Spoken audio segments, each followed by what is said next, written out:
From NJPBS Studios, this is NJ Spotlight News with Brianna Venozzi.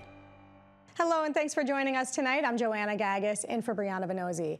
A few stories we're going to get into later in the broadcast. We talk with Assemblyman Ravi Bala about his controversial bills responding to recent ICE actions in New Jersey. And service disruptions continue for NJ Transit riders as Amtrak switches service from the old Portal Bridge. We talk to frustrated rail commuters. And later, is the drinking water in Trenton safe? We'll take a look at the ongoing issues at Trenton Waterworks. But first, a few of our top headlines. The Gateway Development Commission announced today that it's received the full $205 million from the federal government for the Gateway Tunnel project. That's the amount that a judge ordered to be released immediately in the court case brought by the states of New Jersey and New York, although it's just a fraction of the total $15 billion that it'll still take to complete the project.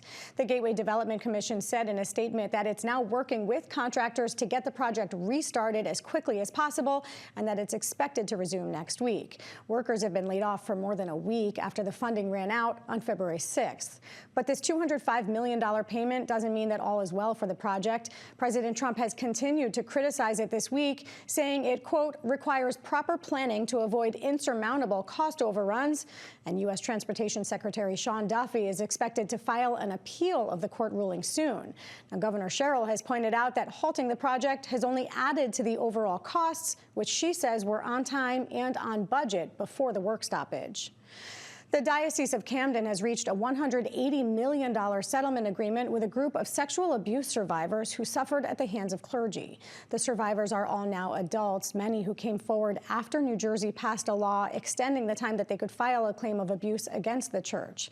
Those claims were submitted under the New Jersey Independent Victims Compensation Program, which was created by the state's 5 Catholic dioceses for people who want to come forward without pursuing a lawsuit. The large number of survivors from the Camden Diocese forced it to file bankruptcy in 2020, but church officials in Camden say they've set up a trust to ensure that each person receives compensation. But how much of the $180 million they each receive will be decided by a U.S. bankruptcy court judge, according to their attorneys. Now, the current Camden Bishop, Joseph Williams, addressed the survivors in a letter, thanking them for coming forward, calling what happened to them a grave sin, and saying, quote, we believe you, we are sorry, and we are committed to walking a different path with you going forward.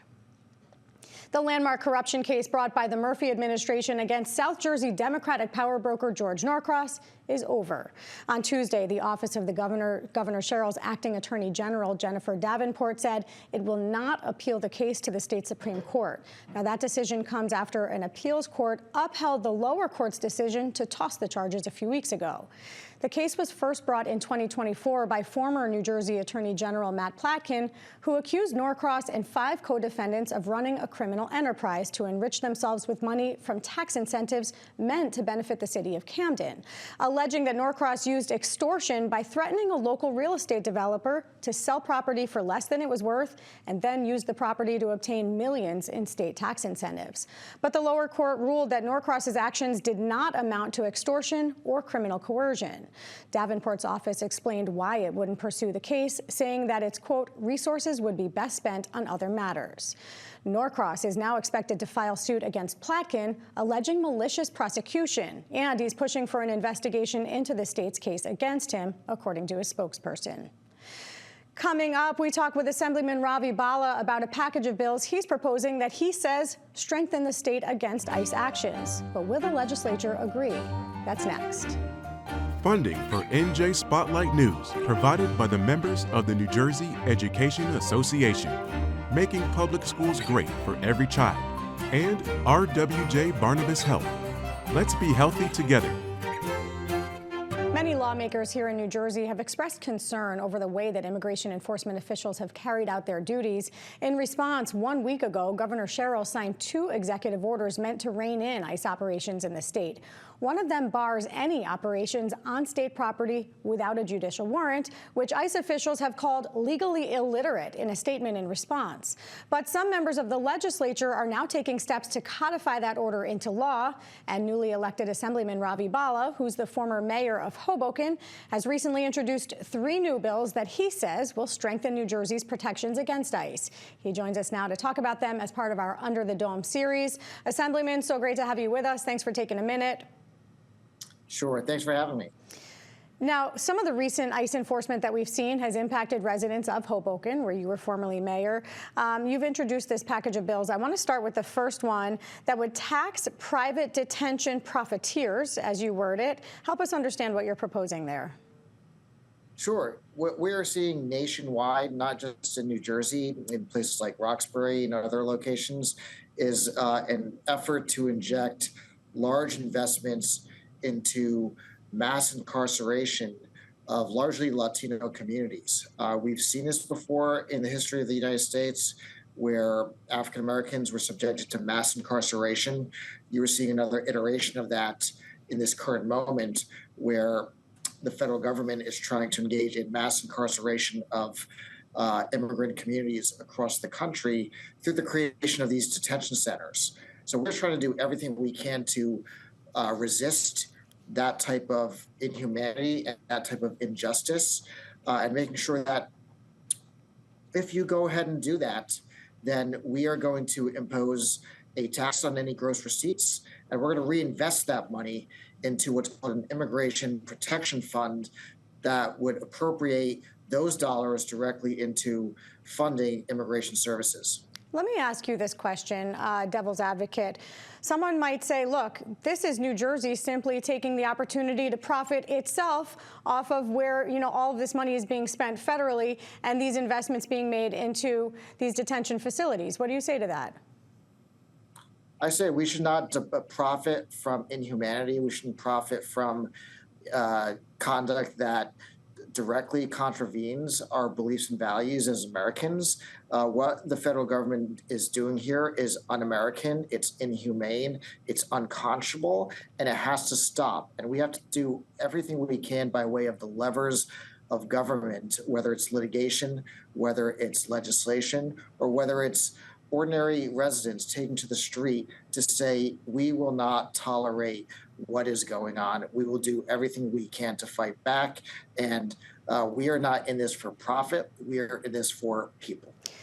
This immigrant protection fund, we've seen time and time again that money that's allocated for these particular funds often gets sucked up into the black hole of the state budget unless there is some type of constitutional amendment. Do you think the voters in New Jersey, one, would have the appetite to vote for a constitutional amendment? And two, do you think that would be necessary if this bill were to pass? If required, the polling shows that there is overwhelming opposition to what is happening with respect to the escalation of immigration enforcement in New Jersey and the rest of the country. So whether the appetite is there, if necessary, the answer is yes. I believe it is there. We'll take the process as it comes, see if a constitutional amendment for that direct appropriation to make sure that the funds are guided towards that purpose requires that measure. And if we do and need to take that route, we'll do so in due course. A second bill that you've introduced would protect crime scenes from ICE intervention. Explain what that means and why you think a bill like that is needed. Sure. That bill is really born out of what we had seen in Minneapolis, where local police departments in Minneapolis were deprived of access to the crime scene of Alex Preddy. They were deprived of access to evidence, very critical evidence, in determining whether or not a violation of state law occurred in that incident. We already have under our books a law that makes it a criminal violation to hinder access to a crime scene. And this bill that we've introduced clarifies that when you have a crime scene that is under the jurisdiction of local law enforcement should, by way of our statutes, have access to evidence and have access to the crime scene itself to make sure that what happened in Minneapolis with Alex Preddy does not happen, God forbid, here in New Jersey. It would also impose criminal penalties on any federal immigration officer if they were to, in fact, impede local law enforcement in performing their duties in accessing evidence and investigating potential crime by federal immigration officers. And of course, how and whether or not a federal immigration officer can be prosecuted by local or state officials has played out in the courts in some complicated cases. We're not going to get into that right now, but I do want to take a minute to talk about your third bill, which would ban ICE officials, anyone employed by ICE right now, from becoming a New Jersey state employee, a teacher, a local government official. Some might say that these are folks who are public workers right now. They're public servants. They're out there trying to keep the public safe. What do you say to that? I say that's false. ICE agents are not keeping the public safe. They are scaring children. They are scaring families. They are scaring communities. They are disrupting the quality of life of hardworking residents in the state of New Jersey. And if you sign up for that, that type of employment, we don't want you near our children. We don't want you as teachers. We don't want you as in public employment, serving our communities in our local police departments. So it sends a very clear message. If you decide to sign up to be an employee of this rogue enforcement agency that's violating the constitutional rights of everyday New Jerseyans and everyday Americans, then you are simply not welcome to be in close proximity to vulnerable communities and people in New Jersey, such as children, such as local communities in the positions of authority, such as police officers or teachers. With just a couple seconds left, do you think that a law like that could open up New Jersey to discrimination lawsuits? We don't think that being an ICE agent under New Jersey law is a protected class. That does not fall under any form of discrimination statute that would give them sort of heightened status as a protected class. So we intend to move forward to protect our communities from ICE agents. We don't want them in sensitive positions with direct interaction. If you have taken on employment by ICE, in the view of this legislation and its supporters, we don't think you're qualified, or we don't think you have we don't have confidence in your ability to interact with vulnerable communities such as school children. All right, Assemblyman, we have to leave it there. I'm sorry to cut you off, but I thank you so much for coming and taking the time to talk with us today. Assemblyman Ravi Bala in the 32nd Legislative District. Thank you. Under the Dome is made possible in part by the Corporation for Public Broadcasting, a private corporation funded by the American people. Riders are feeling the pain on NJ Transit as service has been cut back by about half. That's because Amtrak is transitioning its service from the old Portal Bridge to the new one, a process that'll take about a month to complete. But the cutover will end in mid-March, and the new bridge is expected to significantly improve NJ Transit service once it's finished. Until then, riders remain frustrated, as they shared with Raven Santana, who was at a Hoboken station earlier today.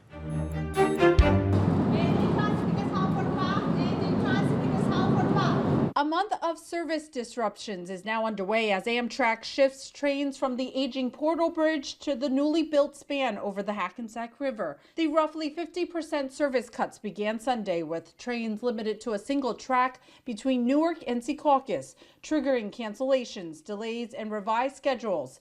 Phase 1 is expected to last about a month, and for many riders, the start has been anything but smooth. It was horrible. I'm not gonna lie. It was very it was congested with the people, and it just sucks. The real scary part, and the thing that people should really keep in mind, is this is a tiny little taste of what would happen if the broader connection to Manhattan was disrupted. Zoe Baldwin of the Regional Plan Association notes the old Portal Bridge was built in 1910 and has long been deemed structurally deficient. It's a notorious source of delays on the Northeast Corridor. What would happen is it was a movable bridge, and it would open for waterway traffic to get through and then get stuck open.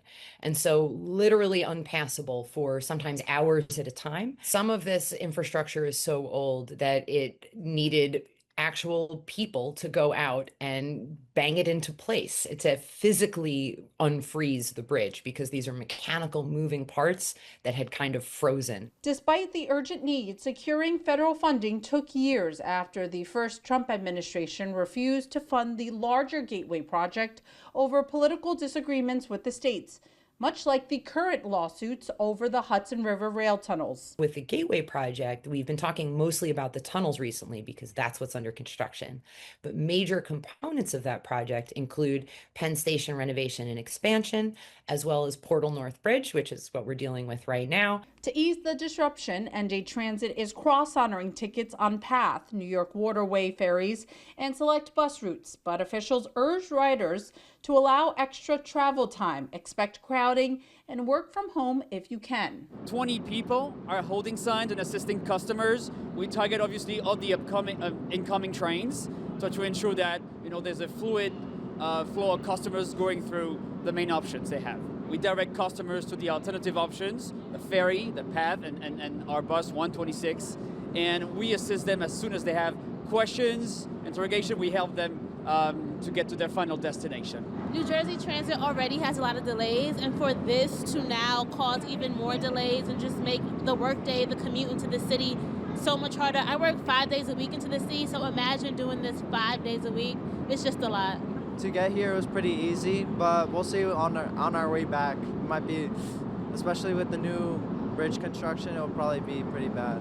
All the trains going into New York Penn Station, they were all non-existent, not even on the schedule. It was horrible. I got here, I went to pick up my son for 6 in the morning. So when I got here, there were workers holding up signs, but that's just about it.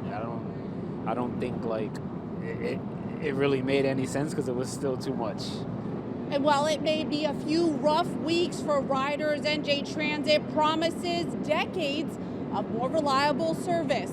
Yeah, I think it's important to remind them that as much as this effort can feel painful and it's a long commute for a lot of people, this is for the greater good, right? We have a new bridge that's been built, and we're just switching tracks now. And so what we can hope for the future is better reliability, right? The new tracks, new signal systems, new catenary wires for a better experience overall. Regular schedules are expected to resume March 15th pending final safety testing. A second round of service changes tied to the project is planned for the fall and is also expected to last about a month. For NJ Spotlight News, I'm Raven Santana. Controversy has swirled over the water quality and sustainability of Trenton Water Works, a utility that serves water to more than 200,000 people in Trenton, Hamilton, Ewing, Lawrence, and Hopewell townships. The company's come under fire from state officials for failing water quality standards and for submitting fraudulent samples. Meanwhile, there's also an ongoing struggle over who should maintain control of Trenton Water Works and whether it should be governed by a regional authority. Jeff Pillitz is a freelance reporter for the Jersey Vindicator who's been following the story and is with us now. Jeff, so great to talk to you. Thanks for coming on. Obviously, Trenton Water Works has been a struggling utility for a while now, but they just released a $763 million capital improvement plan. What can you tell us first about this plan and what they're intending to do? They're going to do what they should have done over the last 20 to 30 years in terms of capital maintenance. The most important thing, I think, is they're going to upgrade their reservoir. Their reservoir is an uncovered reservoir. It does not meet state or federal standards. Microbes breed inside the reservoir at times. So they're going to take that reservoir and they're going to drain it into tanks nearby. They're going to build a tank field. So we'll finally be in compliance. That was the issue that triggered a lot of the recent issues with the state, the fact that the reservoir wasn't in compliance. That's the main thing. There's also lead pipe replacement they're going to finance through this, and a whole host of other improvements in the filtration plant on the Delaware River. Yeah, one of the things about that reservoir that was interesting that came out last year was the former DEP Commissioner Sean LaTourette actually made a surprise visit there and found a whole host of non-compliance issues, including water quality issues. Just what can you tell us a little bit about what he discovered then? Well, he discovered electrical panels that were rusting. He discovered standing water on the floors.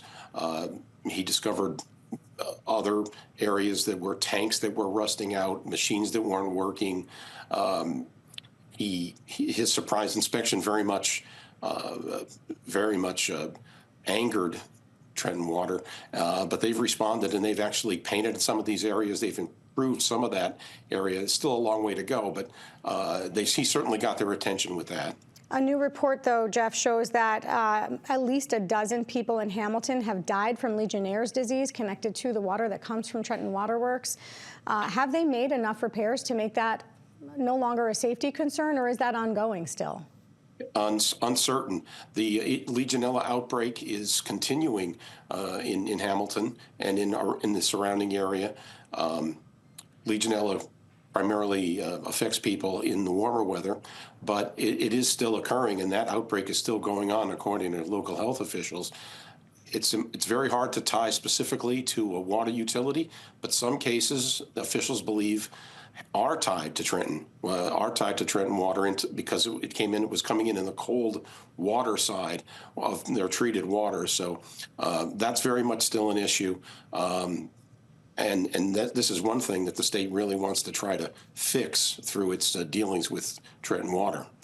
I attended a city council meeting where former Commissioner LaTourette addressed the city council, told them that they simply did not have the financial security or the bandwidth to continue running this utility on their own. There was a whole lot of pushback from the city council who said, this is our utility. We're not giving it up. You're trying to take it away from us.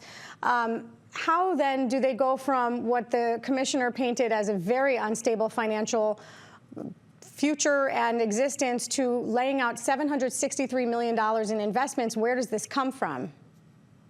Well, they're borrowing the money from the state. The state has an infrastructure bank. It's a long-term, it's not going to happen all at once. They're going to borrow it over time, over a period of years in different tranches. But Trenton basically pushed back and said, we beg to differ with you. We have the means to control our own fate here. We can raise the money through selling the water. The water is a valuable asset. We don't want to lose control of it.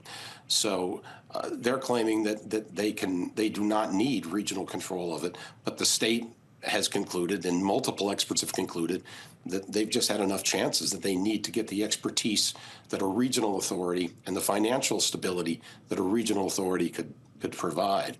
Yeah, economically speaking, I want to take a look at who they serve. They have said that rate increases would be a part of this. I don't know that I saw specifically what those rate increases would be, but what impact would that have on Trenton residents who are very much struggling? Many live below the poverty line, although certainly they serve more affluent communities as well. They've started the process to raise prices already, to raise water rates in the service area, which is, as you mentioned, is Trenton and 4 other nearby communities. The rates, even with the increase, I think they're talking like a 15 or 20% increase. They'll still be among the lowest rates in New Jersey, and they will also be lower than many private companies who provide water. So the rate increases are going to come, and the real question is, why haven't the rate increases? Why weren't they put in place years ago? Because the rate has been the same for quite a while now. So once again, they're trying to improve now under the pressure that the state brought on them. They're trying to improve. They're moving quickly. They are improving, but they're so far behind that they have these issues that are continuing. Do you believe that this plan that they've laid out, one, is feasible? What impact does it have on water that's being served to the residents? I'm going to ask you a multi-part question. So let's start with the first part. Let's start with, what impact will it have on the residents? I think it potentially, if they can make it work, has a big impact on the residents, because the water service will be more dependable. When we turn the tap on, we know the water will be coming out. In recent days, there was questions about that because the water level dipped very low because there were 30 main breaks throughout the city of Trenton, and the reservoir had dipped to a level of 1-day supply.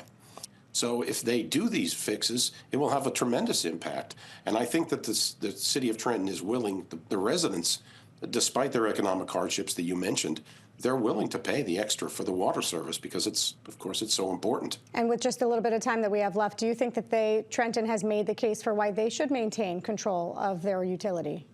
Not yet. Not yet they haven't, because they continue to have these hiccups. They continue these recent setbacks. The state, even now as we speak, The state is doing an update every day on the levels of water in Trenton. So they've made a good start. The mayor seems committed. The new council seems committed. The officials, and there's some very good officials in the waterworks, they've made their case. They've started to make their case, but they've got a lot farther to go. All right, well, we'll keep following it. Jeff Pillitz, freelance reporter for the Jersey Vindicator. Appreciate all the insight that you brought to us today. Thank you so much. That's going to do it for us tonight. I'm Joanna Gagis for the entire team here at NJ Spotlight News. Thanks for being with us. We will see you right back here tomorrow. NJM Insurance Group, serving the insurance needs of residents and businesses for more than 100 years.